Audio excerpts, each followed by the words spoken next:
Hello everyone, job টক্স বাংলা এর আরেকটি ভিডিওতে সবাইকে স্বাগত জানাই।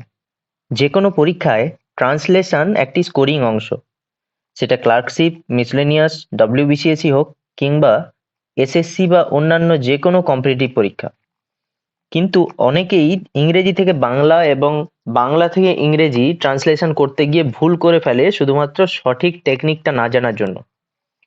আজকের ভিডিওতে আমি তোমাদের শেখাবো কিভাবে স্টেপ বাই স্টেপ ট্রান্সলেশন লিখতে হয়, কিভাবে কনটেক্সট বুঝতে হয় এবং বাক্যের সহজ অর্থ ধরে রেখে সুন্দরভাবে নিজের ভাষায় কি করে প্রকাশ করতে হয়, এবং কিভাবে তুমি ভুলগুলো এড়িয়ে পরীক্ষাতে ম্যাক্সিমাম নাম্বার তুলতে পারবে। চলো শুরু করা যাক। So this is about me. আমি বর্তমানে ওয়েস্ট বেঙ্গল স্টেট গভর্নমেন্ট সার্ভিসে কর্মরত। কম্পিটিটিভ এক্সামের দীর্ঘ 11 বছরের অভিজ্ঞতাকে নিয়ে আমি রয়েছি তোমাদের সাথে, তোমাদের 0 to হিরো এর জার্নিতে, তোমাদের ফ্রেন্ড, ফিলোসফার এবং গাইড হিসেবে। আশা করি এই ভিডিওটা দেখার পরে তোমাদের ট্রান্সলেশন লিখতে আর কোনো সমস্যা হবে না। তো চলো শুরু করা যাক। প্রথমেই আসি, ট্রান্সলেশন কি জিনিস। ট্রান্সলেশন হলো কোনো একটি ভাষার বক্তব্যকে অন্য ভাষায় একই অর্থ, একই টোন এবং একই ভাব বজায় রেখে উপস্থাপন করা।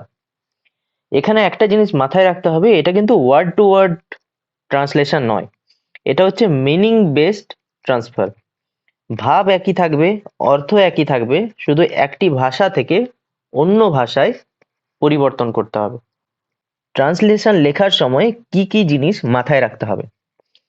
প্রথমেই দেখো আছে অ্যাকিউরেসি, অর্থ ঠিক রাখতে হবে, অর্থ পরিবর্তন করলে চলবে না। এবার আসি ক্ল্যারিটি, সহজ ভাষা। ডব্লিউবিপিএসসি কিন্তু সহজ সাবলীল ভাষাকেই পছন্দ করে এবং বেশি নাম্বার দেয়। ফর্মাল এবং নিউট্রাল টোনে হতে হবে, তোমার নিজের আবেগ, নিজে কি ভাবছো, নিজে কি ফিল করছো, সেগুলো কিন্তু কোনো অ্যাড করা যাবে না। সঠিক গ্রামারের ব্যবহার, তোমার লেখাতে গ্রামার বা ব্যাকরণ ঠিক রাখতে হবে। লাস্ট বাট নট লিস্ট, সহজ সাবলীল ভাষায় লেখা। এবার আসি স্টেপ বাই স্টেপ ট্রান্সলেশন কি করে লিখবে। ফার্স্ট, প্যাসেজটাকে 2 বার ভালো করে পড়ো। পড়ার সময় প্যাসেজের মূল ভাব কি বলতে চাইছে লেখক সেটা বোঝার চেষ্টা করো। প্যাসেজটার মূল থিম কি, কি বলতে চেয়েছেন লেখক সেটা বোঝার চেষ্টা করো। থার্ড হচ্ছে প্যাসেজের কিওয়ার্ডগুলোকে আন্ডারলাইন করা। একটা খসড়া অনুবাদ লেখা শুরু করো। এখানে মাথায় রাখতে হবে শব্দে শব্দে অনুবাদ করা যাবে না, ওয়ার্ড টু ওয়ার্ড করা যাবে না, মূল ভাবটার অনুবাদ করতে হবে। ছোট ছোট বাক্যে ভেঙে লেখো। বিরাট বড় কমপ্লেক্স সেন্টেন্স লিখলে কিন্তু গ্রামাটিক্যাল মিস্টেক হওয়ার চান্সও বেশি থাকে এবং শব্দটা অনেক জটিল হয়ে যায়, সেক্ষেত্রে নাম্বার কমে যায়। তাই ছোট ছোট বাক্যে সহজ সাবলীলভাবে লেখার চেষ্টা করো। টেন্স মেনটেন করো, আগেই বলেছি গ্রামার ভুল করা কিন্তু চলবে না। সেভেন্থ, প্রপার ভোকাবুলারি সিলেক্ট করা এবং লেখা হয়ে যাওয়ার পরে পুরো অনুবাদটি একবার প্রুফ রিডিং করে নেওয়া, যে কোথাও গ্রামার ভুল, বানান ভুল ইত্যাদি রয়েছে কিনা। তো দেখো কতখানি সহজ পদ্ধতির মাধ্যমে একটা ইংরেজি থেকে বাংলায় বঙ্গানুবাদ কিংবা বাংলা থেকে ইংরেজি ট্রান্সলেশন করা যায়। এবার দেখো ক্লার্কশিপ 2019 সালে যে বাংলা থেকে ইংরেজি ট্রান্সলেট টু ইংলিশ এসেছিল, কতখানি সহজ একটা গদ্যাংশ ছিল। গিরিডিতে বেড়াবার কথা বললে উশ্রির ধারটাই মনে হয়, কিন্তু অবিনাশবাবু দেখেই চলেছেন উল্টো দিকে, অর্থাৎ তার বাড়ির দিকে। ব্যাপারটা কি, কি মতলব ভদ্রলোকের? কিছুদূর যাবার পরে অবিনাশবাবু নিজেই কারণটা বললেন। আজ একটা খেলনা পেয়েছি, সেটা আপনাকে দেখাবো। খেলনা, এখানে দেখো লেখকের যে ভাব এখানে পড়ে প্রকাশ পেয়েছে, তোমার ট্রান্সলেশনটা লেখার পরেও কিন্তু ভাবটা অক্ষুণ্ণ থাকবে, সেটাকে চেঞ্জ করলে হবে না। যখন আমরা প্র্যাকটিস করাবো তখন প্রিভিয়াস ইয়ার্স কোয়েশ্চেন এবং আরো প্রচুর প্র্যাকটিস সেশন থাকবে। পরবর্তী ভিডিওগুলো দেখতে থাকো, প্রচুর প্র্যাকটিস সেশন থাকবে, চিন্তা করার কোনো কারণ নেই। ক্লার্কশিপ 2019-এ বাংলায় অনুবাদ করার জন্য এটা দিয়েছিল, এ Patriot is a man who loves his country. এটাও আমরা পরবর্তী ভিডিওতে বিস্তারিতভাবে আলোচনা করব। এবার আসি কি করলে তোমরা ট্রান্সলেশনে ফুল মার্কস পাবে। সহজ সাবলীল ভাষায় লুসিড ল্যাঙ্গুয়েজে লিখলেই হাইয়েস্ট নাম্বার পাওয়া যায়। বাক্যকে ছোট রাখো। WPSC loves clarity.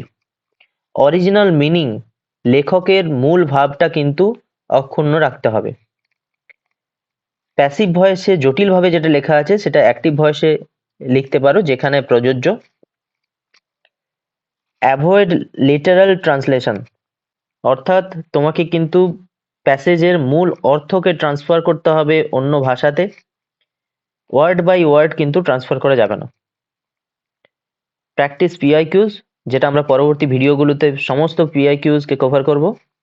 Translation skill increases with practice only, এটা একেবারেই ধ্রুব সত্যি কথা, যত প্র্যাকটিস করবে তত তোমার ট্রান্সলেশন স্কিলটা ইমপ্রুভ হবে। এরপর কি কি কমন মিস্টেক পরীক্ষার হলে তোমরা করতে পারো, দ্যাট ইজ মিনিং চেঞ্জ, অর্থ যেন না বদলে যায়। অ্যাডিং এক্সট্রা ইনফো, মূল প্রশ্নে যা লেখা থাকবে তার বাইরে নিজের থেকে কিছুই অ্যাড করা চলবে না। Mixing tenses, present tense, past tense, future টেন্সকে গুলিয়ে ফেলা। কমপ্লেক্স ভোকাবুলারি, লেখাটাকে বেশি কমপ্লেক্স করতে যেও না কখনোই। নিজের অনুভূতিকে কখনই প্রকাশ করা যাবে না। সো আমরা একটা ফেমাস কোট দিয়ে আজকের ভিডিওটা শেষ করব। The future belongs to those who believe in the beauty of their dreams. যারা স্বপ্ন দেখে এবং নিজের স্বপ্ন একদিন সফল হবে, নিজের ওপরে এই বিশ্বাসটা রাখে, তারাই ভবিষ্যতে উন্নতি লাভ করতে পারে। সো এটাই ছিল আজকে ট্রান্সলেশন ক্লাস। মনে রেখো, ট্রান্সলেশন মানে কিন্তু শব্দের বদলে শব্দ দেওয়া নয়, বরং বাক্যের সঠিক ভাব, স্বর, টোন, ব্যাকরণ এই সমস্ত কিছু মিলিয়ে সুন্দরভাবে প্রকাশ করা। আশা করছি ভিডিওটা তোমাদের কাজে লাগবে। অবশ্যই চ্যানেলটাকে সাবস্ক্রাইব করে রাখো পরবর্তীকালে আরও অনেক ইনফরমেটিভ ইউজফুল ভিডিও পাওয়ার জন্য। কম্পিটিটিভ এক্সাম রিলেটেড আরও যে কোনো কোয়ারিজের জন্য অবশ্যই কমেন্ট করে জানিও। পরবর্তী ভিডিওতে আবার দেখা হবে। ততদিনের জন্য জোরদার প্র্যাকটিস চালিয়ে যাও এবং নিজেদের স্বপ্নকে সত্যি করার পথে আরও এক ধাপ এগিয়ে যাও। সবাই ভালো থাকবে, ধন্যবাদ।